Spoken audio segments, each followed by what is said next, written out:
Welcome back everyone to third part of class 10th chapter 12 electricity. हमने second part के अंदर resistance तक सारा कंप्लीट कर लिया था एंड आज हम लोग थर्ड पार्ट के अंदर एक बहुत इंपॉर्टेंट टॉपिक कवर करने जा रहे हैं, that is combination of resistances और resistors. Resistors are the device जो रेजिस्टेंस ऑफर करते हैं एक सर्किट के अंदर, तो उनको नॉर्मली रेजिस्टर्स भी बोल दिया जाता है। आप रेजिस्टेंस भी यूज़ कर सकते हैं। रेजिस्टेंस का सिंबल हम लोगों को ऑलरेडी पता है, line and zigzag and then again line. ये आपका सिंपल सा रेजिस्टेंस का सिंबल होता है। अब एक सर्किट के अंदर इलेक्ट्रिक सर्किट के डायग्राम भी हम लोग पढ़ चुके हैं। इलेक्ट्रिक सर्किट कैसे बनाया जाता है, using electrical wires, batteries, cells, ammeter, volt meter and all. उन्हीं के अंदर हम लोग रेजिस्टेंसेस को भी डालते हैं। रेजिस्टेंस और रेजिस्टेंसेस इनको भी डाला जाता है। अब एक सर्किट के अंदर रेजिस्टेंस को कंबाइन करने के या किसी भी अप्लायंस को कंबाइन करने के दो वेज होते हैं। One is series combination and other is parallel combination. इन दोनों में से किसी एक कॉम्बिनेशन के अंदर या इन दोनों में से किसी एक तरीके से किसी भी अप्लायंस को, रजिस्टर को एक सर्किट के अंदर कनेक्ट करा जाता है। अब सीरीज कॉम्बिनेशन क्या होता है? सीरीज कॉम्बिनेशन के अंदर एक रेजिस्टर को दूसरे रेजिस्टर के एंड टू एंड कनेक्ट करा जाता है। जहां पर एक एंड हो रहा है वहीं से दूसरा स्टार्ट होकर के again end. This is your series combination. Series combination को हम ऐसे भी ड्रॉ कर सकते हैं, one resistor and second resistor, दोनों के बीच में एंड टू एंड कनेक्शन है। इसको हम लोग बोलेंगे, क्योंकि एक के बाद दूसरा स्टार्ट हो गया है तो ये दोनों भी आपके सीरीज के अंदर है। यहाँ पे अगर मैं बैटरी भी लगा देती हूँ तो ये दोनों रजिस्टर सीरीज के अंदर है। इसको हम लोग कोई और कॉम्बिनेशन नहीं बोलेंगे। ये भी सीरीज के अंदर है एंड ये भी सीरीज के अंदर है। Moving forward is your parallel combination या पैरेलल कनेक्शन। पैरेलल कनेक्शन के अंदर हम रेजिस्टेंसेस को कैसे लगाते हैं? दो रेजिस्टेंस का एंड पॉइंट सेम होगा और दोनों रेजिस्टेंस का स्टार्टिंग पॉइंट भी सेम होगा। दैट इज किन्हीं भी दो पॉइंट के अंदर अगर आपके रेजिस्टर्स कनेक्टेड हैं आपस में, देन इन दोनों रेजिस्टर्स को बोला जाएगा कि वो दोनों पैरेलल कॉम्बिनेशन के अंदर है। यहाँ से आप वायर को ऐसे एक्सटेंड भी कर सकते हैं। यहाँ पे हमारी बैटरी लग जाती है। This is your parallel connection. जब आपके सेम एंड पॉइंट्स के बीच के अंदर रेजिस्टर्स हो तब हम उनको कहते हैं पैरेलल कॉम्बिनेशन में है। टू से ज्यादा रेजिस्टर्स भी हो सकते हैं, 3 रजिस्टर, 4 रजिस्टर्स, 5 रजिस्टर्स, जितने नंबर ऑफ रजिस्टर्स पॉसिबल हो पैरेलल कनेक्शन के अंदर सारे के सारे यूज हो सकते हैं। नाउ आपके दो रजिस्टर्स दो कॉम्बिनेशन हो गए हैं, कनेक्शन हो गए हैं। First is series and other is parallel. Series के अंदर एंड टू एंड कनेक्शन होता है एंड पैरेलल के अंदर टू एंड पॉइंट्स के बीच में अगर रेजिस्टर्स लगे हुए हैं तो उनको पैरेलल में बोला जाएगा। व्हेन टू और more resistance are connected end to end consecutively, एक के बाद एक, they are said to be connected in series. Parallel combination, when two or more resistance are connected between the same 2 points, they are said to be connected in parallel. अब अगर आपके resistance suppose R1, R2, R3 आपके series में connected हैं तो इस resistance या इस सर्किट का टोटल रेजिस्टेंस वेरी करता है, चेंज हो जाता है एंड उस रिजल्टेंट रेजिस्टेंस की वैल्यू क्या होगी वो हम लोग डिराइव करेंगे। Same goes for parallel. अगर आपका R1, R2, R3, R4 parallel के अंदर कनेक्टेड है तो टोटल रेजिस्टेंस की वैल्यू सर्किट के अंदर चेंज हो जाती है। रिजल्टिंग जो आपका रेजिस्टेंस होगा दैट इज आरपी, उसकी वैल्यू कैसे निकालनी है उसको भी अभी हम लोग डिराइव करेंगे। पहले हम लोग डिराइव करने जा रहे हैं रेजिस्टेंस और रेजिस्टर्स इन सीरीज। सीरीज के अंदर हम लोग पहले ड्राइव करते हैं या बेसिकली टोटल रेजिस्टेंस की वैल्यू क्या होती है ये हमें स्टडी करना है। हमने एक सर्किट ड्रॉ करा है, R1, R2, R3 आपके 3 रेजिस्टर्स हैं, तीनों के तीनों बैटरी से कनेक्टेड हैं। आपके सर्किट के अंदर एक एमीटर कनेक्टेड है एंड हर रेजिस्टर के थ्रू मैंने एक वोल्ट मीटर लगाया है। आप तीनों के थ्रू एक कंबाइन करके भी वोल्ट मीटर लगा सकते हैं, बट आपको वो कंबाइंड वैल्यू वही मिलेगी जो आपकी टोटल वैल्यू है सर्किट के अंदर। अब जब हम एक सीरीज सर्किट को स्टडी करते हैं, सीरीज रेजिस्टर्स लगे हुए हैं आपके कनेक्शन के अंदर, जब हम इसको स्टडी करेंगे आप एमीटर को चाहे यहाँ पर लगाएं, चाहे यहाँ, चाहे यहाँ, चाहे यहाँ, या कहीं पर भी पूरे सर्किट के अंदर अगर आप एमीटर को लगाते हैं तो आपको पता चलेगा कि करंट की वैल्यू एमीटर के अंदर हर जगह सेम आ रही है। चाहे आप एमीटर को यहाँ पे ड्रॉ करें, चाहे आप एमीटर को यहाँ पे ड्रॉ करें, हर जगह एमीटर के अंदर करंट की वैल्यू आएगी सेम। इसका मतलब जो टोटल करंट है सर्किट के अंदर उसकी वैल्यू बराबर है I1 के। I1 is the current flowing through R1 के अक्रॉस जितना करंट जा रहा है उसकी वैल्यू I1 है। R2 के अक्रॉस कितना करंट जा रहा है उसकी वैल्यू I2 है एंड R3 के अक्रॉस कितना करंट जा रहा है उसकी वैल्यू I3 है। लेकिन अगर एमीटर के अंदर रीडिंग हर जगह सेम आ रही है तो टोटल जो करंट है आपका सर्किट के अंदर वो I1 के बराबर है, I2 के बराबर है एंड I3 के भी बराबर है। तो करंट आपका सीरीज सर्किट के अंदर हर जगह कांस्टेंट रहता है, हर जगह सेम रहता है। एक और चीज जो आपकी टोटल पोटेंशियल है वो आपके हर रजिस्टर के अक्रॉस अलग अलग होगी, डिफरेंट होगी। R1 के थ्रू V1 की वैल्यू कुछ और होगी, R2 के थ्रू V2, R3 के थ्रू V3 एंड इन तीनों का टोटल आपका टोटल पोटेंशियल के बराबर आएगा। वाई? बिकॉज आपको पता है I1 की वैल्यू इधर सेम है, इधर भी सेम है, इधर भी सेम है, करंट की वैल्यू सब में सेम है, बट R की वैल्यू तीनों के लिए अलग है, तो ऑटोमेटिकली आपकी V की वैल्यू तीनों के लिए अलग अलग आएगी। Because V is equals to IR, ये ओम्स लॉ हमें पता है। हमने बोला I की वैल्यू तीनों के लिए कांस्टेंट है, R की वैल्यू अलग है, तो ऑटोमेटिकली V की वैल्यू तीनों के लिए डिफरेंट हो जाती है। सो इससे हमने ये दो चीजें कर ली हैं कि I की वैल्यू I1, I2, I3 के बराबर and what is I total current in this circuit, and potential जो टोटल है वो V1 plus V2 plus V3 के इक्वल है। That is potential across R1, potential across R2 and potential across R3। इन तीनों के potential का जब आप सम करेंगे तब आपका पोटेंशियल जो टोटल पोटेंशियल है उसके इक्वल आएगा। इस चीज को ध्यान में रखते हुए अब हम लोग डिराइव करेंगे कि total resistance that is R1, R2, R3 के होने के बाद पूरे सर्किट का रेजिस्टेंस की जो वैल्यू होती है वो क्या आती है। रिजल्टेंट रेजिस्टेंस को फाइंड करने के लिए हमें ऑलरेडी पता है कि जो टोटल पोटेंशियल है वो V1 plus V2 plus V3 के इक्वल है। Now using Ohm's law V is equals to IR, since V is equals to IR हम इस V को रिप्लेस कर देते हैं IR से, this is IR। This V1 को रिप्लेस कर देंगे हम I1 R1 से, V2 को रिप्लेस कर देंगे I2 R2 से, एंड V3 को रिप्लेस कर दिया जाएगा I3 R3 से। वन मोर थिंग, IR को एज इट इज रहने देंगे, एंड ये जो रेजिस्टेंस है ये वाला दैट इज टोटल रेजिस्टेंस, इसको RS भी लिख सकते हैं, that is resistance in series combination. Total resistance, total current. अब आपको पता है जो टोटल करंट है उसकी value I1, I2 and I3 तीनों के इक्वल है, तो आप I1 की जगह पे भी I लिख सकते हैं, I2 की जगह पे भी I लिख सकते हैं, एंड I3 की जगह पर भी I लिख सकते हैं। तीनों में से अगर मैं I को कॉमन निकाल लेती हूँ आपके पास बच जाता है R1 plus R2 plus R3, and यहाँ पर आपका बच जाता है I resistance in series. I से I कैंसल आउट, आपका total resistance in series will be equal to R1 plus R2 plus R3। इसका मतलब अगर आपके पास सीरीज के अंदर कितने भी रेजिस्टर्स हों आप उनको डायरेक्टली ऐड कर सकते हैं। सपोज 1 ओम, 2 ओम एंड 3 ओम, तो आपका आंसर हो जाएगा 6 ohm, that is 3 plus 2 5, 5 plus 1 is 6। तो resistance total in series combination is direct algebraic sum of individual resistors. आप सारे इंडिविजुअल रेजिस्टर्स का अगर सम कर देते हैं तो वो सीरीज कॉम्बिनेशन के टोटल रेजिस्टेंस के इक्वल आता है। ये तो रही आपकी सीरीज कॉम्बिनेशन की बात। एक फर्स्ट स्लाइड के अंदर या first part of this chapter के अंदर हमने पढ़ा था कि a device which is used to measure current is called ammeter, and ammeter is always connected in series. हमेशा एमीटर को सीरीज के अंदर कनेक्ट करा जाता है। अब आपको क्वेश्चन आता है why ammeter is connected in series. Series combination क्या होता है वो हमें पता चल गया है, या सीरीज कनेक्शन क्या होता है वो हमें पता चल गया है। In a series connection the current flowing through all the components of circuit is same. ये अभी भी हमने पढ़ा कि एक सीरीज कनेक्शन के अंदर करंट की वैल्यू हर जगह सेम रहती है, और जो एमीटर का एम होता है वो होता है मेजर करना करंट की वैल्यू को इन circuit.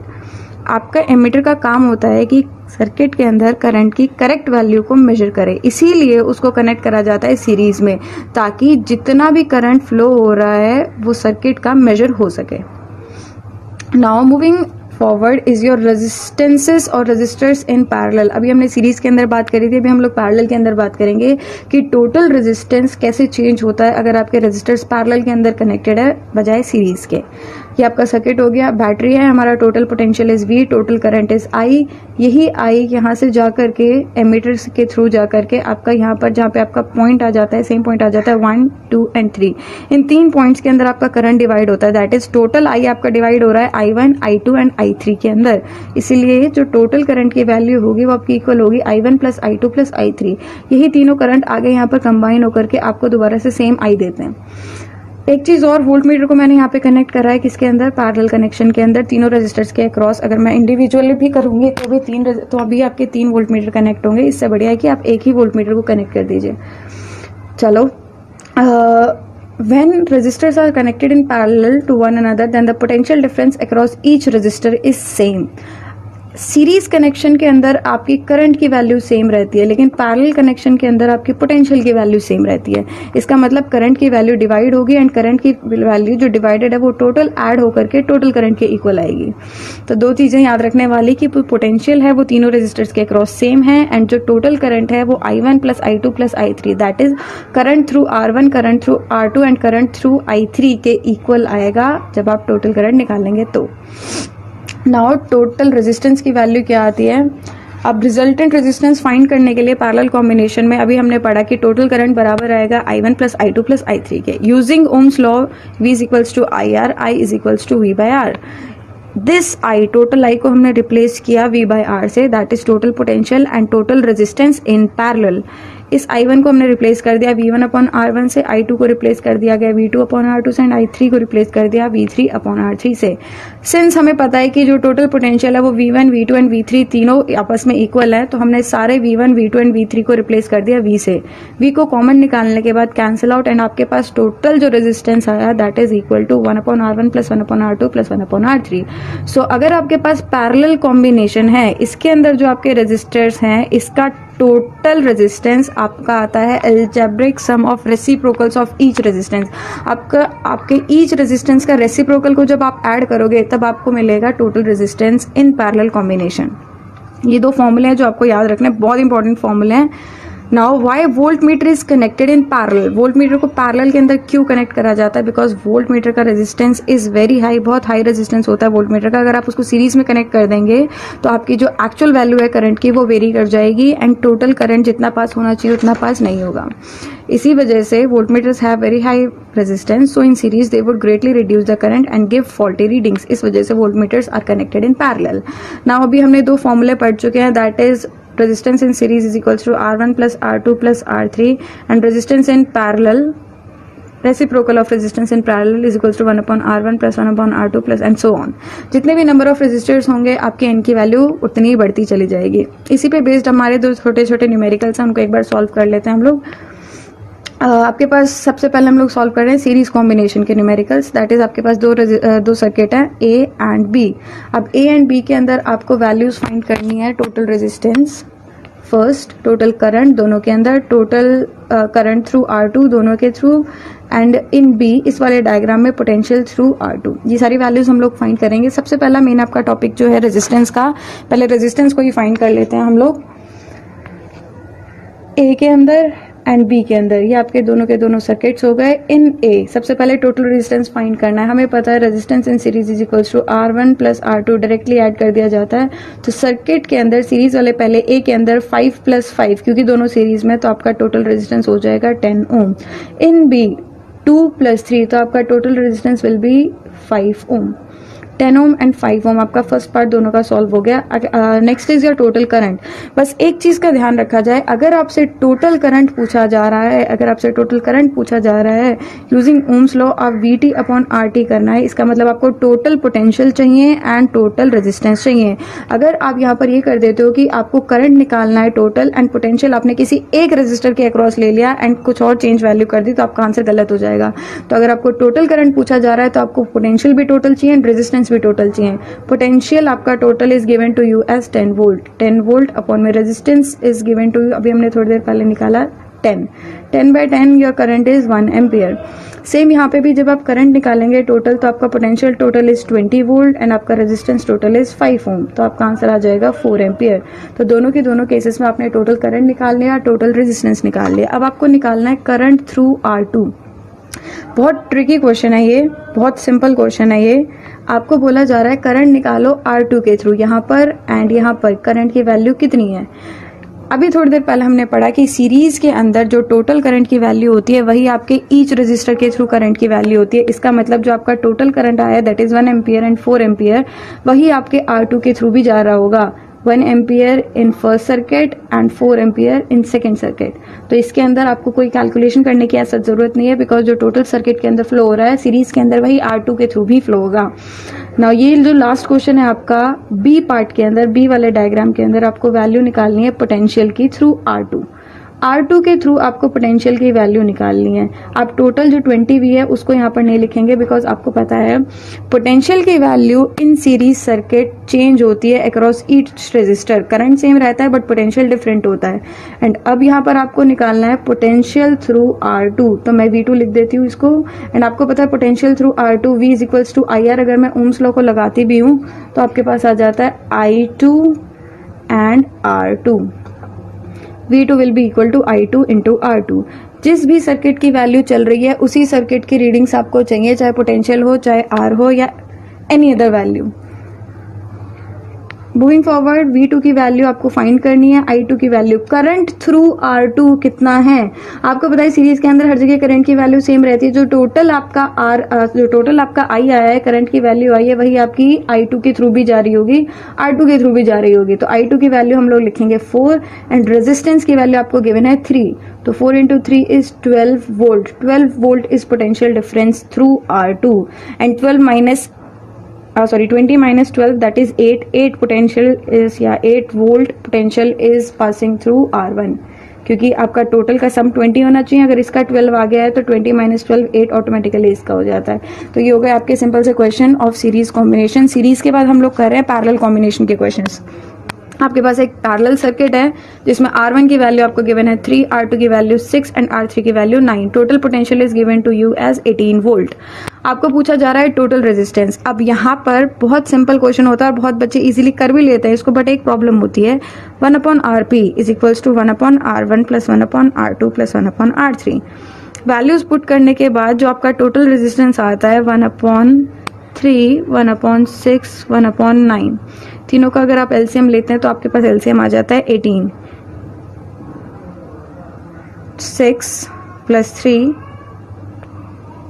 Plus 1, 6 3 6 18, 6 3 18 and 2, 3 plus 2 is 5 and 5 plus 6 is 11, that is 11/18। और बच्चे इसको यहीं पे करके छोड़ देते हैं, दैट इज रॉन्ग। आपका ये आंसर गलत हो जाएगा बिकॉज आपको टोटल रेजिस्टेंस निकालना है एंड टोटल रेजिस्टेंस आपका तब आएगा जब आप 1/RP को RP के अंदर चेंज करो।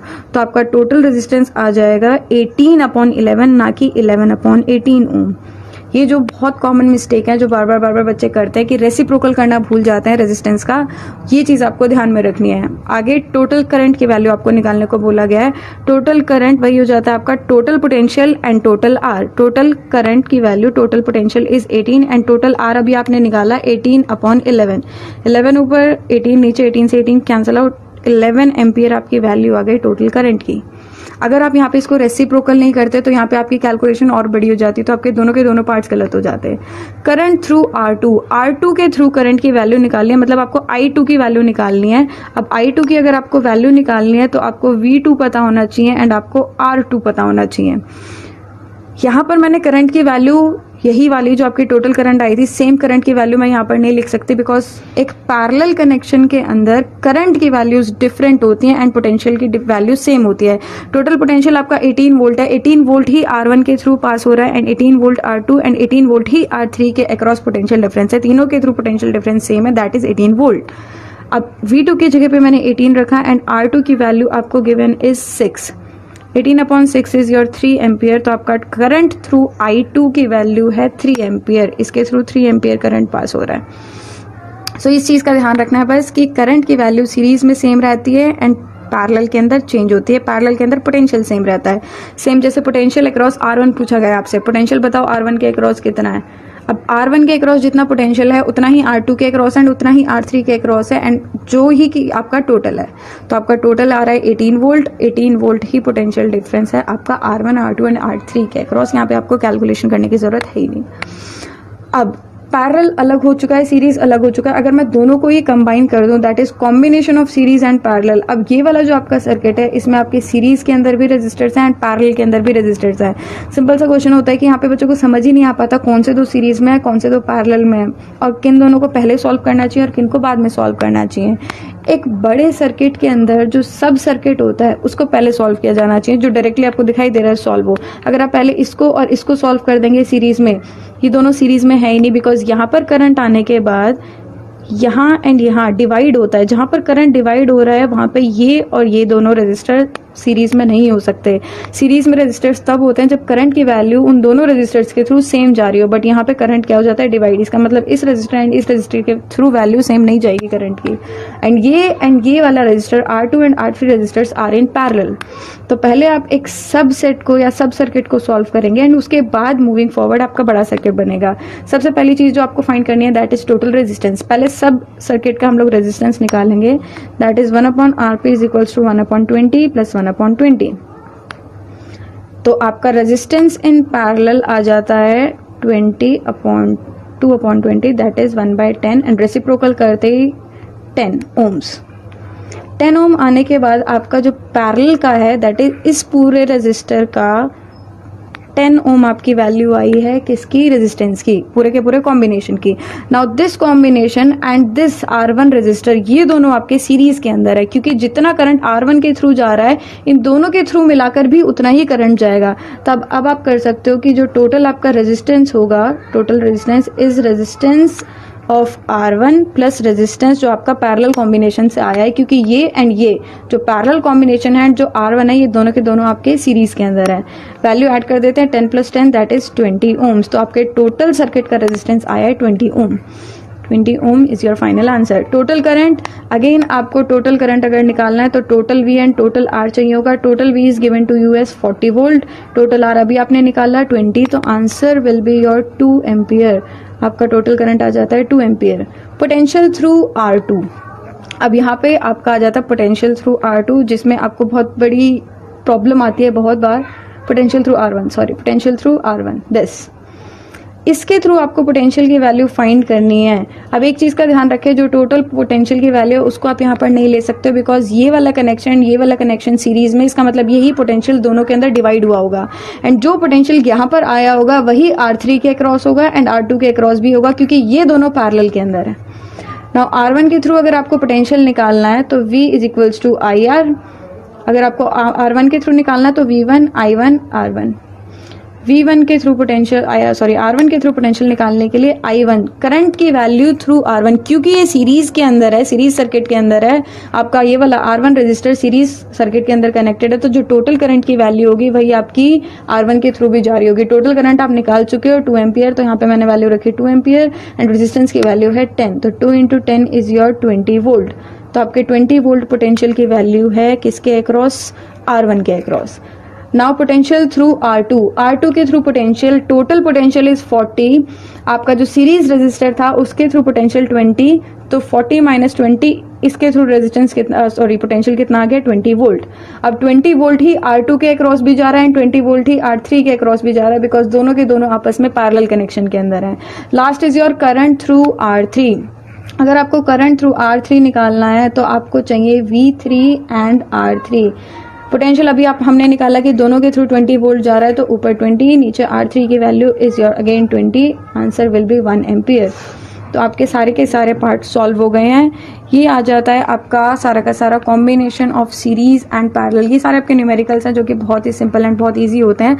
बस एक चीज का ध्यान रखना है कि अगर आपको करंट थ्रू फर्स्ट रजिस्टर बोल रहा है तो उसी का आपको R चाहिए, उसी का आपको V चाहिए। आप अगर वैल्यूज चेंज कर देते हो, टोटल लेना, कब टोटल लेना है, कब डिफरेंट लेना है, ये सारी चीजें आपको ध्यान में रखनी है। Now last small topic of this session is your domestic electric circuits. आपके घरों में जो अप्लायंसेस होते हैं या आपके घरों में जो कनेक्शन है वो आपका कैसा कनेक्शन होता है, सीरीज के अंदर होता है या पैरेलल के अंदर होता है। पैरेलल के अंदर होता है बिकॉज पैरेलल के बहुत ज्यादा एडवांटेजेस हैं ओवर सीरीज, अगर आप डोमेस्टिक इलेक्ट्रिक सर्किट्स की बात करते हैं तो। फर्स्ट एडवांटेज क्या है आपका, इंडिविजुअल सर्किटिंग। इंडिविजुअल सर्किटिंग का मतलब है कि अगर एक appliance, suppose this is your appliance 1, appliance 2 and appliance 3, अगर इन तीनों में से एक भी अप्लायंस सपोज A1 वर्क करना बंद कर देता है या फ्यूज हो जाता है या डैमेज हो जाता है, तो आपका करंट या आपके बाकी के जो अप्लायंस हैं उनको कोई प्रॉब्लम नहीं होगी, वो सेम अमाउंट ऑफ करंट से एज इट इज आपका सर्किट चलता रहेगा। एक अप्लायंस के फ्यूज होने की वजह से बाकी अप्लायंसेस पे कोई असर नहीं पड़ेगा, दे आपके नॉर्मली जो पहले जैसे रन कर रहे थे वैसे ही रन करेंगे। Second is independent switches. आप ऐसा कर सकते हैं कि 2 अप्लायंस को एक साथ चला के तीसरे को बंद रख सकते हैं। अगर आप यहाँ पे हर एक के स्विच लगा देते हैं तो आपको ऐसा जरूरी नहीं है कि एक ही बारी में सारे चलें या एक ही बारी में सारे बंद हो। ऐसा सीरीज के अंदर होता है कि एक बार में या तो आपके सारे अप्लायंसेस चलेंगे या आपके सारे अप्लायंसेस बंद हो जाएंगे। बट पैरेलल सर्किटिंग के अंदर आपको इंडिविजुअल सर्किट्स होते हैं जिससे आप किसी भी टाइम पे कितने भी अप्लायंसेस को ऑन ऑफ कर सकते हैं। Next is your same potential और सेम वोल्टेज। हर अप्लायंस के अक्रॉस पैरेलल कनेक्शन के अंदर पोटेंशियल सेम जाता है, जिसकी वजह से जितना आपको करंट रिक्वायर्ड है उतने हिसाब से हम करंट को रिसीव कर सकते हैं रेजिस्टेंस के थ्रू। रेजिस्टेंस सपोज अप्लायंस 1 का हम वेरी करके पोटेंशियल सेम रहेगा एंड करंट को उतना ही रिसीव करवा सकते हैं जितना इस अप्लायंस को जरूरत है। तो हर अप्लायंस को सेम वोल्टेज जाती है एंड जितना भी करंट रिक्वायर्ड होता है उस अप्लायंस को वो अपने आप डिराइव कर लेता है। Overall resistance is minimum. एक series combination and parallel combination के अंदर बहुत बड़ा फर्क होता है रेजिस्टेंस का। हम लोगों को पता है resistance is inversely proportional to current. इसका मतलब अगर रेजिस्टेंस बढ़ेगा तो करंट कम होगा, करंट बढ़ेगा तो अगर रेजिस्टेंस कम होगा तो करंट की वैल्यू इंक्रीज होगी, अगर रेजिस्टेंस ज़्यादा होगा तो करंट की वैल्यू डिक्रीज होगी। अब सपोज 3 आपके पास कोई भी रेजिस्टर्स हैं of 3 Om, 3 Om, 3 ohm and 3 ओम। अगर आप सीरीज में कनेक्ट करते हैं तो आपका आंसर आता है 9 ओम टोटल रेजिस्टेंस। बट अगर आप पैरेलल में कनेक्ट करते हैं तो 1/3 plus 1/3 plus 1/3 that is 3/3, cancel out 1, reciprocal भी करेंगे तो भी 1 ओम। तो total resistance in series combination same 3 resistor का पैरेलल कॉम्बिनेशन से बहुत ज्यादा आता है, एंड जितना ज्यादा रेजिस्टेंस उतना ज्यादा कम करंट। इसी वजह से ताकि रेजिस्टेंस कम हो हम पैरेलल के अंदर कनेक्ट करते हैं डोमेस्टिक इलेक्ट्रिक सर्किटिंग के अंदर, आगे सीरीज में। So this is it for your part 3rd. Thank you.